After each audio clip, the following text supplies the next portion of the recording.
Anti-Israel demonstrations growing bolder in demands for a ceasefire.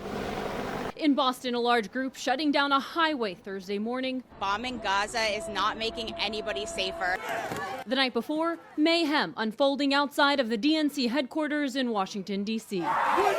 We spoke with a woman having dinner nearby that night. We were told we could not leave, and they said there are protesters out there. Some of those protesters got very close to the restaurant where you were eating. Right. One waved at me. Police escorted her out the back to safety. It's a good thing they took us out when they did, because that's when the violence started occurring. Representative Brad Sherman was at that meeting with DNC leaders, including head of the caucus, Hakeem Jeffries. The police came in, the Capitol Police, who did an outstanding job, and evacuated us through the basement. It seems clear to me that the people in the building really have contempt for the people they claim to represent. In a statement, Capitol Police estimating 200 people were there, adding, "We have handled hundreds of peaceful protests, but last night's group was not peaceful." The small, chaotic crowd outside the DNC, a stark contrast to the organized, peaceful pro-Israel march on the National Mall the day before, attended by almost 300,000, according to the event's organizers.